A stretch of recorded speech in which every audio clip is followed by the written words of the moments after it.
Hello everyone, তোমাদের সবাইকে আমার আরও একটা মিনি ভ্লগে ওয়েলকাম। সকালবেলা ঘুম থেকে ওঠার পর ফ্রেশ হয়ে গরম জল আর কাঁচা হলুদ খাওয়ার পর স্কিন কেয়ার করে আমি রেডি হয়ে বেরিয়ে পড়লাম টিউশনের জন্য। টিউশন থেকে আসার পর দেখলাম ভাই আমার জন্য পুরি এনে রেখেছে, সেটাই জলখাবারে খেলাম। আর আমার জলখাবারের সময় পুরি খেতে খুব ভালো লাগে।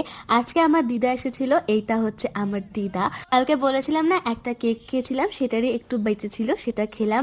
আর বিকেলবেলার দিক করেছিল আমার টিউশন থেকে আসার পর আমি খেয়েছিলাম ম্যাগি আর এই বিস্কুটটা। এটা প্রথমবার খেলাম, খুব ভালো ছিল খেতে। তারপর করলাম ডিনার। আজকে ডিনারে ছিল রুটি, আলুর তরকারি আর চিকেন। ডিনার করার পর ভিডিওর একটু কাজ ছিল, সেটাই করে ঘুমিয়ে পড়েছিলাম। ঘুম থেকে ওঠার পর একটা জিনিস তোমাদের সাথে শেয়ার করছি, এই গদিটা এটা বাপি রাতেই সেট করে রেখেছে, যেহেতু রাতে শেয়ার করা হয়নি তাই ভালো এখন শেয়ার করে দিই।